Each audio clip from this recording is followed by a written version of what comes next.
సంవత్సరాల తరబడి government job కోసం వేచి చూస్తున్నారా? కేవలం 8 నెలల్లో మీ కల నెరవేర్చుకోండి. వెంటనే కింది నెంబర్స్ కి కాల్ చేయండి. నాకు మ్యారేజ్ అయ్యి 2 ఇయర్స్ అవుతుంది సార్. అప్పట్లో వేరే అమ్మాయితో క్లోజ్ గా ఫోటో దిగి ఉన్నారు సార్. అసలు అదంతా పాస్ట్, అంతా అక్కడ జరిగింది ఏమీ లేదు. అక్కడ వెళ్ళాక మెసేజ్లు ఫ్రెండ్స్ ఇలా ఉంటారు ఎవరైనా. నీకు అసలే మెంటలో ఇంట్లో అలా ఉండి సరిగ్గా కాసేపు ఆ అమ్మాయి పిచ్చిదే అనుకోండి. పిచ్చిది కాబట్టి మీరాకి ఎందుకు వస్తుందని ఇంట్లో చూసుకోవడం మానేసి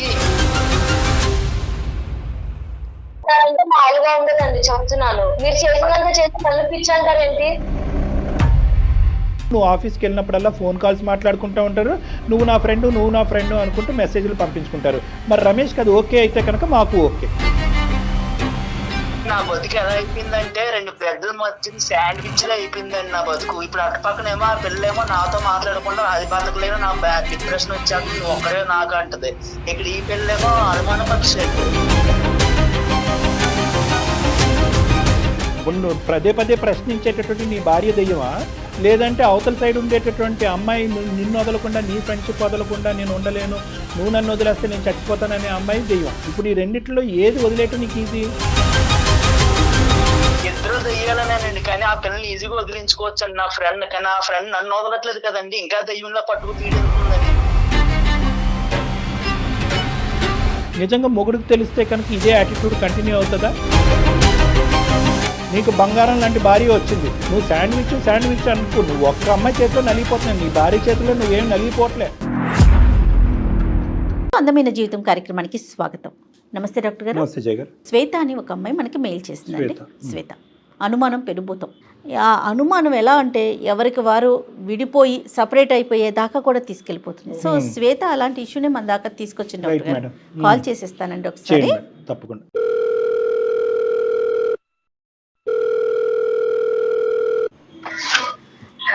హలో, నమస్తే అండి శ్వేత గారండి. శ్వేత నేను జయాని, సుమన్ టీవీ అందమైన జీవితం ప్రోగ్రామ్ నుంచి కాల్ చేస్తున్నాను.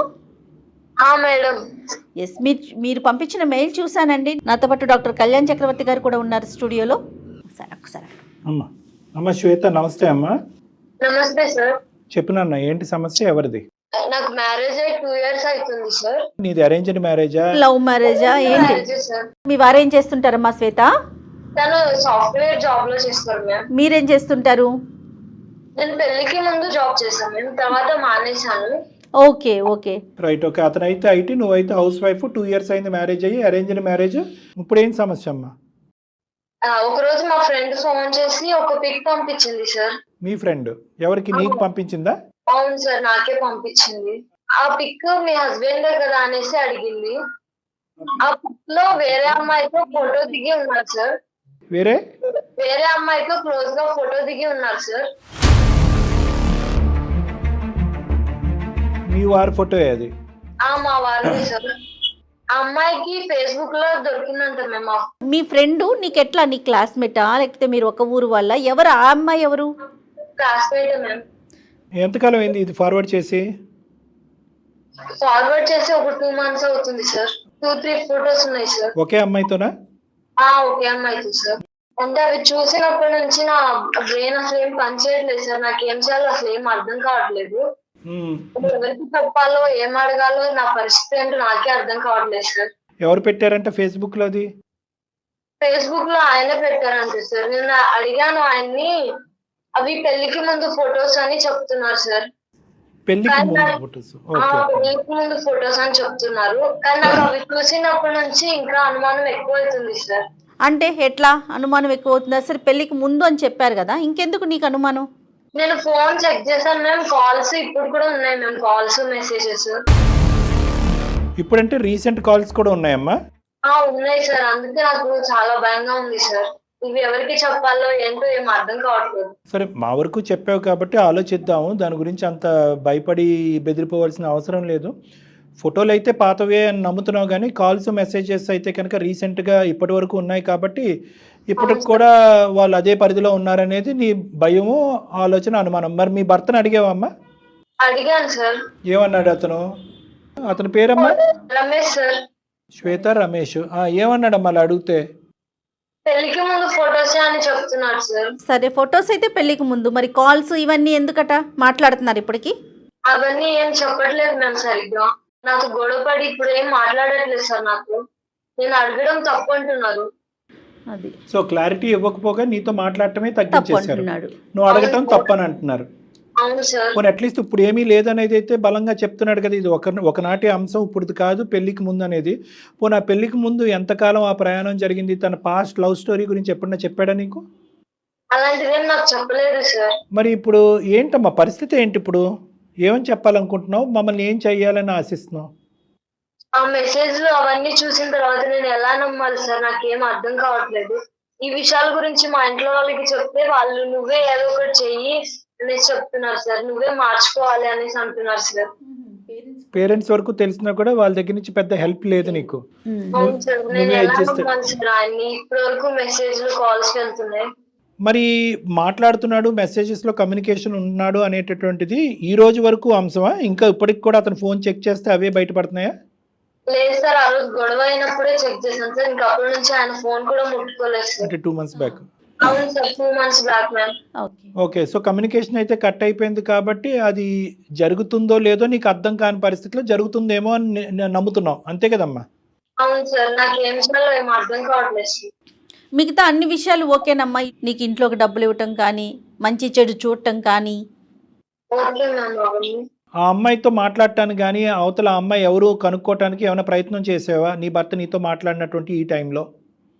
లేదు మ్యామ్, లిమిట్ నేను క్రాస్ చేయలేదు మ్యామ్. ఓకే.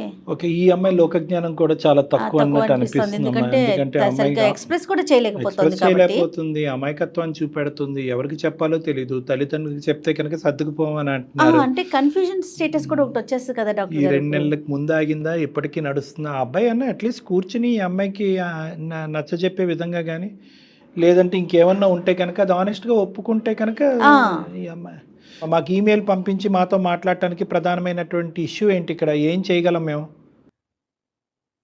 ఆయనతో ఎలా మాట్లాడాలో ఎంతో నాకు అర్థం కావట్లేదు సార్. మీరు ఆయనతో మాట్లాడి నాకు చెప్పండి సార్. మాట్లాడటం అంటే ఇప్పుడు అతను చేసేది నిజమా కాదా కనుక్కోమంటావా? ఏం మాట్లాడమంటావమ్మా? అంటే కనుక్కోండి మేడం.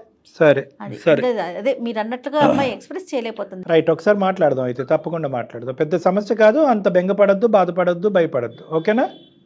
ఓకే. సరే, ఒకసారి ఫోన్ కలపమ్మా, రమేష్తో మాట్లాడదాం. చేస్తున్నాను మేడం. చాలా అంటే చాలా కామన్ ఇష్యూ మేడం ఇది. కొత్తగా పెళ్ళైనటువంటి ఒక ఆడపిల్లకి కానీ అబ్బాయికి కానీ కొత్తగా జీవితం ప్రారంభించినప్పుడు అభద్రత భావం అనేది ఒకటి ఉంటుంది, ఇన్సెక్యూరిటీ అనేది ఉంటుంది. హలో హలో హలో హలో, అస్తమాను ఎందుకు ఫోన్ చేస్తాను? నేను ఆఫీస్ లో ఉంటాను కదా, ఇంకా నాకు పని ఏం లేదంటే నీ ఫోన్లు తప్ప. ఇప్పుడు ఎందుకండి ఇలా అంటున్నారు? ఇంకా అస్తమాను అలా ఫోన్లు చేయక అర్థమవుతుందా? అలా అనకండి. మరి ఇంకేమనమంటావు? నీకు అసలే మెంట్లో ఇంట్లో అలా ఉండి సరిగ్గా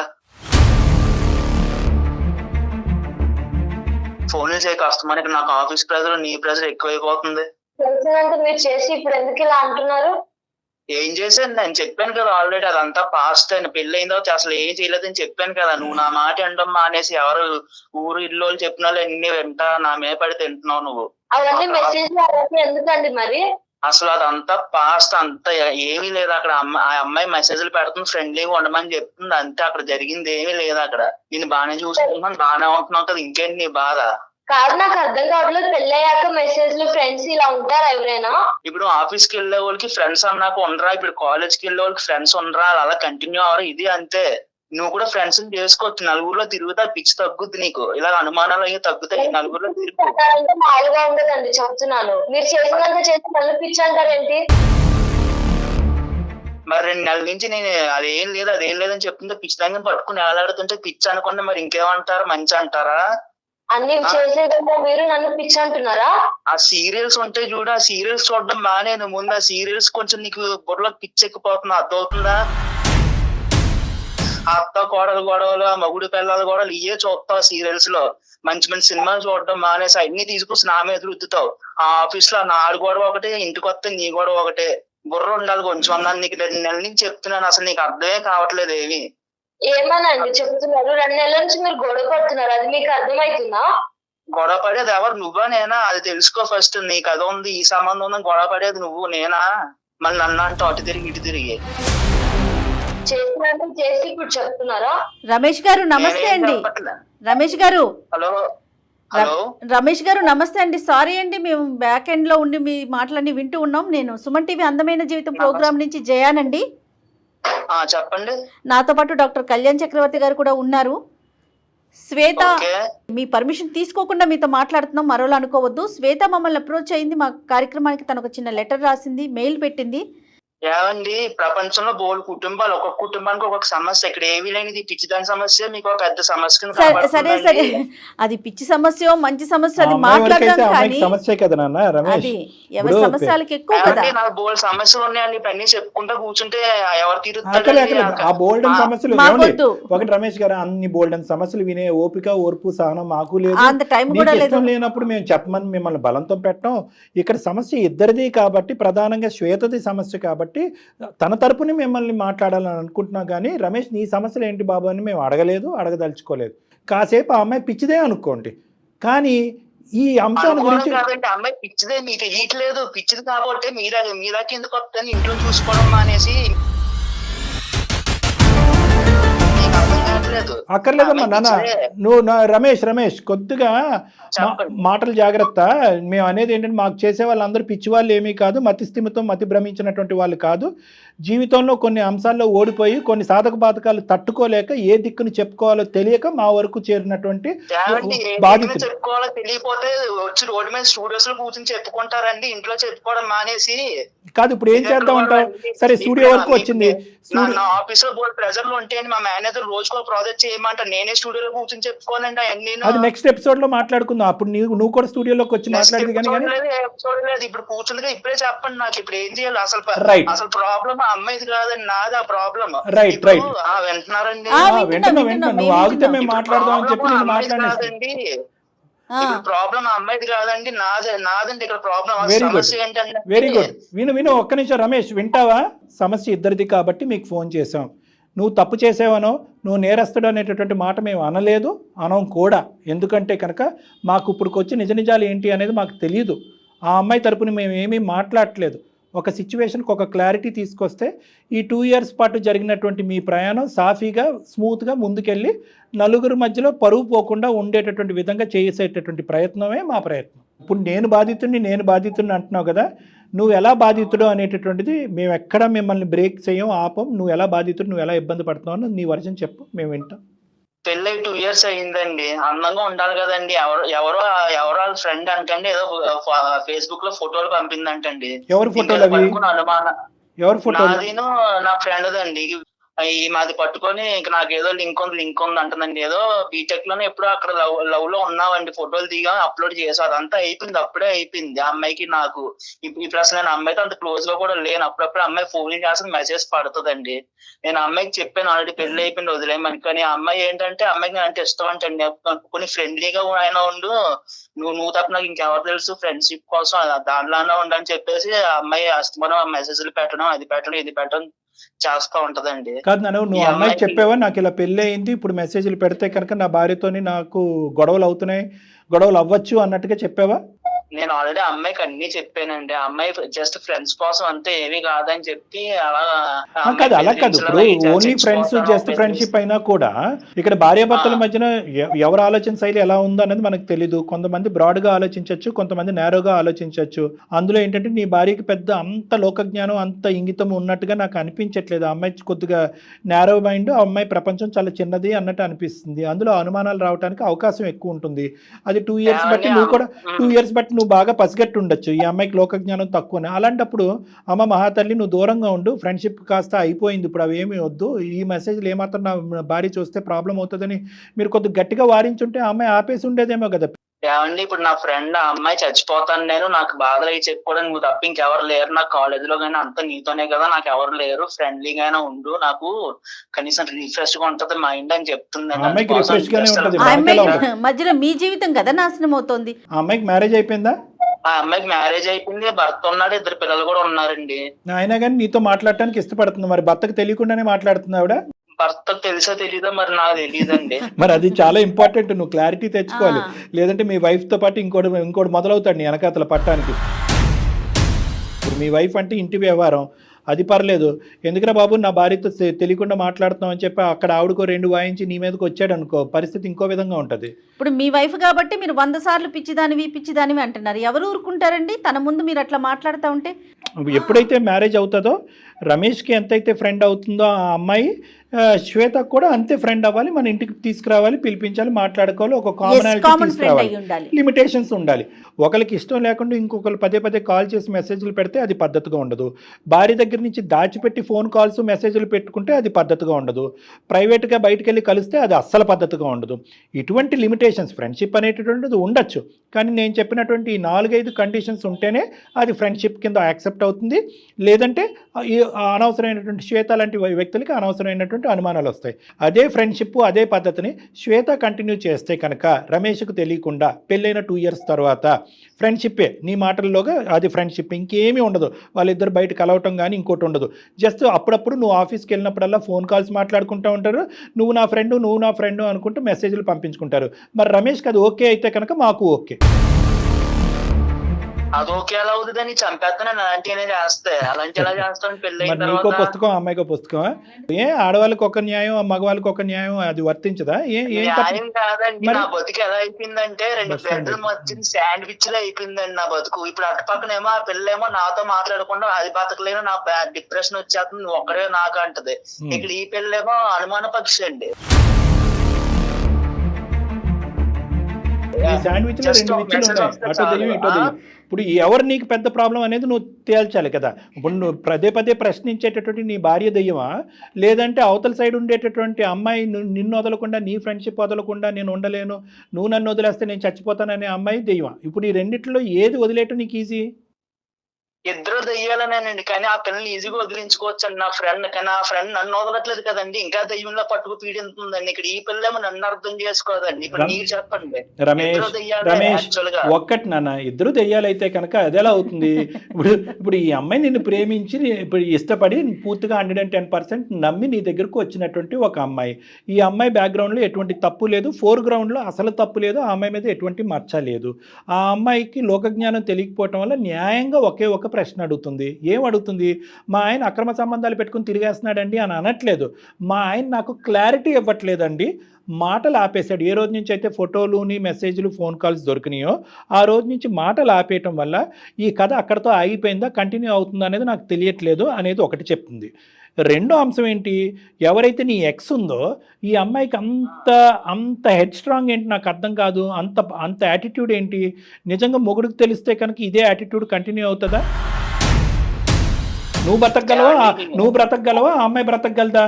పబ్లిక్గా 2 కుటుంబాలు ఎదుర్కొంటే చెప్పగలరా మీరిద్దరుని? మేమిద్దరం అప్పుడు ఎక్స్ ఫ్రెండ్స్, ఇప్పుడు కరెంట్ ఫ్రెండ్స్, ఇప్పుడు కలిసి ప్రయాణం చేస్తున్నాం, లేదంటే ఫ్రెండ్షిప్ ఒకటే కంటిన్యూ అవుతుంది, నేను వదిలేయాలనుకుంటున్నాను కానీ ఆ అమ్మాయి వదిలేయాలనుకోవట్లేదు అనేటటువంటి ఈ భాష ఏదైతే నువ్వు మాట్లాడుతున్నావో, ఏ పట్టు విడిపు అయితే విడవకుండా ఆ అమ్మాయి మాట్లాడుతుందో, ఈ అంశాన్ని తీసుకెళ్ళి వాళ్ళ ఆయన ఎదుర్కొంటే పంచాయతీ పెడదామా? లెక్క ఇట్టే తేలిపోతుంది. ఈ వేషాలన్నీ వేయొద్దని చెప్పు. ఎందుకు చచ్చిపోతుందంట? ఏమనుకుని చచ్చిపోతుందంట? అనుకున్నారు, వర్కౌట్ అవ్వలేదు లవ్ స్టోరీ, పెద్దలు ఒప్పుకోవట్లేదు కాబట్టి అంగీకరించారు. ఈ పెళ్లి నువ్వు చేసుకున్నావు, ఆ పెళ్లి ఆ అమ్మాయి చేసుకుంది, కథ సుఖాంతం. ఇంకా చక్క పిల్లలు ఉన్నారని చెప్తున్నావు. పెద్దల గురించి ఒక తీర్పు, పెద్దలు లేనప్పుడు ఇంకో తీర్పా? అంటే పెద్దలు పెళ్లి చేసుకోమన్నారు కాబట్టి ఇరువైపులా అరేంజ్డ్ మ్యారేజ్ చేసుకున్నారు. అరేంజ్డ్ మ్యారేజ్ చేసుకున్న తర్వాత మళ్ళీ మీ లవ్ స్టోరీ కంటిన్యూ అవ్వాలనుకుంటుందా? ఎలా వర్కౌట్ అవుతుంది? అప్పటి వరకు ఉన్న లవ్ స్టోరీ సడన్గా ఫ్రెండ్షిప్ కింద ఎలా మారుతుంది? మీకు పాత జ్ఞాపకాలు గుర్తుకురావా? పాత ఆలోచనలు గుర్తుకురావా? రేపో మాపో మీ ఆవిడతో ఒక చిన్న గొడవ అవుతుంది, ఇప్పుడే అవుతుంది. అప్పుడు ఆ అమ్మాయి స్వీట్గా అనిపించదా? ఆ అమ్మాయికి అలా ఆయనతో గొడవ అవుతుంది, అప్పుడు నువ్వు స్వీట్గా అనిపించవా? సో కాబట్టి ఇవన్నీ అనవసరమైన తలనొప్పులు, తెలియనితనము, ఇమ్మెచ్యూరిటీ, వయసు లేకపోవటం, అనుభవం లేకపోవటం. ఇంకా ఇప్పటికీ కూడా మీ ఆవిడ పిచ్చిది కాదు, నువ్వు పిచ్చోడివి. నిజంగా నువ్వు పిచ్చాడు. ఎందుకంటే కనుక నేనేలా పిచ్చోడిని ఇప్పుడు చెప్తా రమేష్, చెప్తాను. చేసేసారండి, లేదు చేసేలేదు.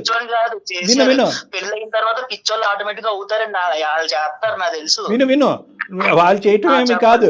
నీకు అటువైపు నుంచి ఆ అమ్మాయి వాయిస్తుంది కదా, ఇటువైపు నుంచి ఈ అమ్మాయి వాయిస్తుంది కదా, ఆ అమ్మాయి వాయింపు ఎలా కట్ చేయాలి అనేటటువంటిది తెలుసుకోవటం చేయగలటం చాలా ఈజీ. నీకు నెంబర్స్ బ్లాక్ చేసేయచ్చు, సోషల్ నెట్వర్క్ బ్లాక్ చేయొచ్చు. నువ్వు బ్లాక్ చేయటం అనేది నీకు అభ్యంతరం కాదు. ఆ అమ్మాయి ఎక్కడ ఊరేసి చచ్చిపోద్దా అనేది నీ భయం కదా. అవునండి రైట్ పద. ఆ అమ్మాయి చచ్చిపోతానంటుందండి, అదే నా భయం. మళ్ళీ ఇప్పుడు ఆ పిల్ల చచ్చిపోతే అది వచ్చి నా నెత్తి మీద కూర్చుంటారు ఆ చావు కేసు. అదెందుకు నాకు, ఉన్న కేసుతోనే చచ్చిపోతున్నారు, ఆ కేసు ఎందుకు నాకు? నన్ను ఎందుకు పెళ్లి చేస్తున్నాడు సార్? అలాంటప్పుడు ఆమె చచ్చిపోతుందని ఆమె గురించి ఆలోచిస్తున్నాడు కానీ నా భవిష్యత్తు గురించి ఆలోచించట్లేదు. మా ప్రశ్న కూడా అదేనే తల్లి.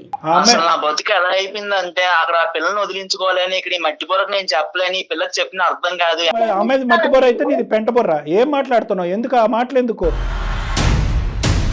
అసలు ఫస్ట్ ఈ పిల్ల ఫ్రెండ్ అని అనాలండి. అసలు ఆ పిల్ల ఫేస్బుక్ తిప్పడం ఎందుకు? నా ఫోటో ఆ పిల్లకి దొరకడం ఏంటి? ఆ ఫోటో తీసుకొచ్చి ఈ పిల్లకి ఇవ్వడం ఏంటి? అమ్మాయి రమేష్ వింటావా?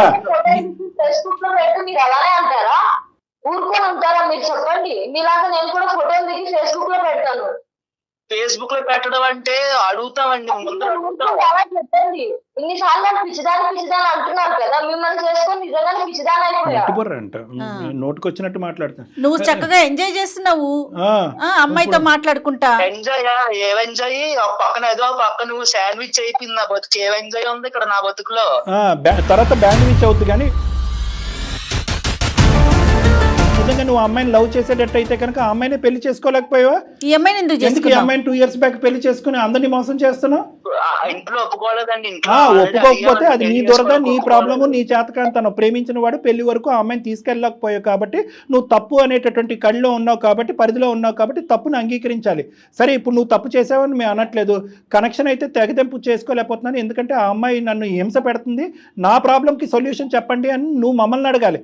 అంతేగాని పదే పదే మట్టి బుర్ర, పిచ్చిది, మెంటల్ది ఇలాంటి మాటలు అంటే కనుక మర్యాదగా ఉండదు రమేష్.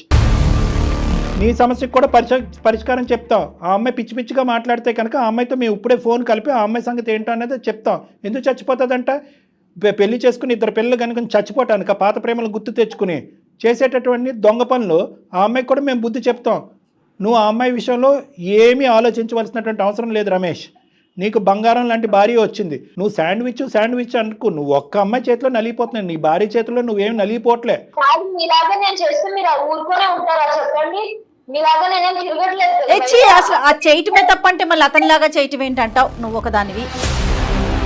శ్వేత, తప్పు చేస్తే ఆడోళ్ళు మరి చమ్మిక్కయ్యి ఇప్పుడు మగోడు తప్పు అంటారు మీరు. నేను ఎక్కడ తప్పు చేశాను? నువ్వు ఆడజాతి మొత్తాన్ని బయటకు లాగమాక గానీ నువ్వు ప్రేమించినటువంటి అమ్మాయి గురించి నువ్వు పోరాడలేక దిక్కుతోచినటువంటి పరిస్థితిలో ఒక అరేంజ్డ్ మ్యారేజ్ చేసుకుని ఆ అమ్మాయిని ఇప్పుడు వదిలించుకోలేక చిక్కుముడి సంస్థ నువ్వు బాధపడుతున్నావు. ఇది స్వయం కృతాపాత్యం. నువ్వుగా సృష్టించుకున్నటువంటిది. అర్థమైందా? నువ్వు సృష్టించుకున్నటువంటి ఒక భయంకరమైనటువంటి పరిస్థితిలో ఆ వేడి నూనెలో ఈ అమ్మాయి పడింది. ఇప్పుడు ఈ అమ్మాయి గజగజలాడిపోతుంది. నేను ఏది సృష్టించుకోలేదని విధి అలా రాసిందని నా బతుకు నేనేం చేయనండి. సరే, విధి రాసింది అంటున్నట్టే నువ్వు అనుకో. కానీ ఇక్కడ ఈ అమ్మాయికి ఏం సమాధానం చెప్తావో చెప్పాలి కదా. మరి విధి నీ జీవితాన్ని రాసింది, కానీ నువ్వు ఈ అమ్మాయి జీవితాన్ని రాసావు. కాదు డాక్టర్ గారు, నువ్వు మరి సరి చేసుకోవాలనుకుంటున్నావా? విధి రాసింది, పో నీ భాష ప్రకారమే మాట్లాడదాం. విధే రాసింది అనుకుందాం. మరి నీ జీవితాన్ని నువ్వు సరి చేసుకోవాలనుకుంటున్నావా, అనుకోవట్లేదు? అది చెప్పు రమేష్. నేను ఖచ్చితంగా సరి చేసుకోవాలని అనుకుంటున్నాను. కానీ ఆమె అమాయకత్వంతో, ఆమె ఏంటంటారు అలాగా నా అనుమానాలతోటి నన్ను అలా హింసిస్తుంది. నేనేం చేయను రమేష్. ఆ పరిస్థితుల్లో ఎవరున్నా అలాగే చేస్తారమ్మా. అనుమానం ఎలా అవుతుంది అయ్యా? ఉన్నదే కదా. నువ్వు ఫోన్ కాల్స్ మాట్లాడకుండా మాట్లాడింది అంటుందా? మెసేజ్లు పంపించకుండా పంపించింది అని అంటుందా? ఫోటోలు చూడకుండా ఫోటోలు ఉన్నాయని అంటుందా? అన్నీ ఉన్నవే కదా. నీ వర్జన్ ఏంటంటే స్లోగా ఆ ప్రేమను కట్ ఆఫ్ చేసేస్తున్నానండి, అవతల ఆ అమ్మాయి నుంచి వచ్చే థ్రెట్ తట్టుకోలేక. కానీ యువతలు నిలబడినటువంటి భార్యకి ఏమనిపిస్తుంది? అప్పుడు స్టోరీ ఇప్పుడు కూడా కంటిన్యూ అవుతుంది అన్నట్టే మాట్లాడుతుంది. సో కాబట్టి ఏంటంటే ఆ అమ్మాయి షూస్ లో ఒక్కసారి నిలబడి ఆలోచించు. ఇప్పుడు అయింది ఏదో అయిపోయిందని, పాస్ట్ ఈజ్ పాస్ట్ అండి. ఇప్పుడు ఆమె బాధపడుతుంది, నేను బాధపడుతున్నాను. ఇప్పుడు ఏం చేయమంటారు చెప్పండి? Very good. ఇప్పుడు దారిలోకి వచ్చా, మంచిగా చెప్తాను, మంచిగా విను. ఏమీ ప్రాబ్లం లేదు. ఈజీగానే ఇలాంటి కొన్ని 100,000 కేసులు చేసినటువంటి అనుభవంతో మేము చెప్తున్నాము. ఇక్కడ ఎవరు సూసైడ్ చేసుకోరు, ఏదో జరిగిపోతుంది అని కూడా నేను అనుకోవట్లేదు. అర్థమైందా? ఎందుకంటే ఆ అమ్మాయి కూడా ఒక బరువు ఉంది, ఒక బాధ్యత ఉంది, ఒక కుటుంబం ఉంది, చక్కటి భర్త ఉన్నాడు, ఓకే, 2 పిల్లలు ఉన్నారు. ఆ అమ్మాయికి కూడా ఆలోచింపజేసేటటువంటి విధంగా నేను జయ మేడం మేము తర్వాత నీ ఫోన్ పెట్టేసిన తర్వాత ఆ అమ్మాయితో ప్రత్యేకంగా మేము ఫోన్లో మాట్లాడతాం. ఫోన్లో మాట్లాడి ఆ అమ్మాయి కొద్ది పద్ధతి నేర్పిస్తాం, కొద్దిగా అరికట్టేటటువంటి ప్రయత్నం నేర్పిస్తాం, నయానో భయానో చెప్దాం, కొద్దిగా ఆలోచన బ్రెయిన్లో పెడతాం. Right sir. ముందుగా ఇక్కడ ఒక పాయింట్ మాకు ఈమెయిల్ పంపించినటువంటి శ్వేత అర్థం చేసుకోవాలి. ఇక్కడ ఏంటంటే నీ భర్త ఒకానొక ప్రేమికురాలతో మాట్లాడాడు. ఎందుకు మాట్లాడాడు? ప్రేమను ఏమి కంటిన్యూ చేయట్లేదు.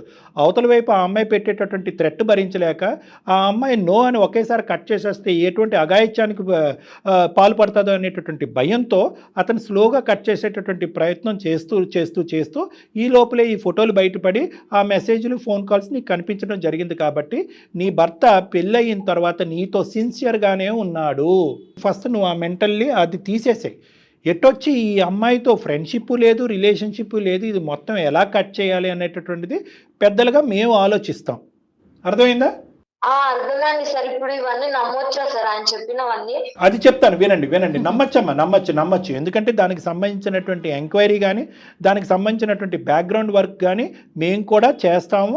ఆ తర్వాతే మేము నీకు ఖచ్చితమైనటువంటి ఒక నిర్ణయాన్ని మేము చెప్తాం. అర్థమైందా? అందు గురించి నేను ఏమంటున్నాను, ఇక్కడితో కథ కంచికెళ్ళింది, రమేష్ నువ్వు అమ్మాయిని మర్చిపో, నీ భార్యతో ఉండు అని అనట్లేదు. ఆ అమ్మాయితో కూడా మేము ఫోన్లో మాట్లాడతాము అని చెప్తున్నాను. అర్థమైందా? రమేష్, నువ్వు ఒక్కడవే లేవు. శాండ్విచ్ ఆవిచ్చు ఏమీ లేదు. మనందరం ఒకే టీము, ఒకే ఫ్యామిలీ. నేను జయ గారు మేమిద్దరం కూడా ఆ అమ్మాయితో ఈ ఫోన్ కాల్ అయిపోయిన తర్వాత ఆ అమ్మాయితో మేము మాట్లాడతాం. ఓకే, మాట్లాడి అమ్మ ఇది పరిధులు దాటకూడదు, ఈ పరిధులు దాటితే అందరికీ ప్రమాదమే, 2 కుటుంబాలు సర్వనాశనం అయ్యి రోడ్డు మీద పడతాయి, ఇప్పటికే అందరూ మెంటల్ టెన్షన్లో ఉన్నారు, గత ఇదంతా వదిలేసి ఒక కొత్త జీవితాన్ని ప్రారంభించి ముందుకు వెళ్ళిపోండి, ఇక్కడ రిలేషన్షిప్ లేదు, ఫ్రెండ్షిప్ లేదు అనే విధానంగా నయానో భయానో ఆ అమ్మాయికి నచ్చజెప్పేటటువంటి ప్రయత్నం మేము చెప్తాం. ఓకేనా రమేష్? అది మేము ఆ బాధ్యత తీసుకుంటాం. ఇక ముందు నుంచి ఆ అమ్మాయి ఫోన్ కాల్స్ అన్నీ నువ్వు బ్లాక్ చేయి, సోషల్ మీడియాలో అన్నిటిలోని నువ్వు బ్లాక్ చేసి కంప్లీట్గా నీ నెంబర్ మార్చేసేటటువంటి ప్రయత్నం చేయాలి నువ్వు. ఓకేనా? ఆ అమ్మాయి బ్యాక్గ్రౌండ్లో నిన్ను వేధించకుండా, అటాక్ చేయకుండా, వేరే నెంబర్ నుంచి నిన్ను కాల్ చేసి థ్రెట్ చేయకుండా, ఆ అమ్మాయి మా మాట వినకపోతే కనుక వాళ్ళ ఇంటి పెద్దల ద్వారా ఆ అమ్మాయికి బుద్ధి చెప్పేటటువంటి ప్రయత్నం చేస్తాం. అందమైన జీవితం అయితే మాత్రం ఆ బాధ్యత అయితే తీసుకోవడానికి మేము రెడీగా ఉన్నాం. మీ ఇద్దరు మాత్రం సవ్యంగా, హ్యాపీగా, ఇక ముందు నుంచి అనుమానం అవమానం అనేటటువంటి వాతావరణం లేకుండా చక్కగా మంచి ఆలోచనతో హ్యాపీగా ఉండే ప్రయత్నం చేయండి ఇద్దరు. రమేష్ అండ్ శ్వేత విన్నారు కదా డాక్టర్ గారు చెప్పింది, ఓకేనా మీ ఇద్దరికి? ఓకేనండి. శ్వేత విన్నావు, ఇప్పటికన్నా హ్యాపీయా? నాకు ఎలాంటి క్రమ సంబంధాలు ఏవి లేవు, ఇప్పటికన్నా హ్యాపీయా? కరెక్ట్ సార్ మేడం చెప్పారు కదా, ఇప్పటికి నమ్ముతాను. ఇప్పటికి నమ్ముతుందంట. ఓకే, అయితే మీరు నాకు నమ్మకం ఇచ్చారు కదా సార్. Okay sir. మేము నమ్మకం ఇవ్వటం కాదమ్మా, మేము నమ్మకం ఇవ్వటం వరకే ఆగకుండా బ్యాక్గ్రౌండ్ చెక్ చేస్తామని అంటున్నాం. బ్యాక్గ్రౌండ్లో ఆ అమ్మాయి యొక్క ఆలోచనను కూడా మార్చే ప్రయత్నం చేస్తానని అంటున్నాం. ప్లస్ నీ భర్తకు అవసరం అయితే కనుక భార్యాభర్తలు మీరిద్దరు నా దగ్గరికి రండి, మాట్లాడదాం. ఇంకా ఏమన్నా డౌట్లు అనుమానాలు ఉంటే కనుక అవన్నీ క్లారిఫై చేద్దాం. ఎందుకంటే నీ భర్త మాటల్లోనే ఏంటంటే నువ్వెంత సఫర్ అయ్యో ఒక విధంగా అతను కూడా సఫర్ అయ్యాడు ఆ పాత ప్రేమికురాలని కట్ చేసేటటువంటి దాంట్లో. సో అతను బాధితుడే. సో ఇద్దరు కూడా నా దగ్గరికి రండి, మనం కాసేపు మాట్లాడుకుని ఇంకేమైనా డౌట్స్ ఉంటే క్లియర్ చేసుకుంటే ఇంకా అక్కడి నుంచి మొత్తం అంతా స్మూత్ అయిపోతుంది. ఓకేనమ్మా? Okay sir. ఓకే శ్వేత, జాగ్రత్త అమ్మా. Thank you sir. Thank you madam.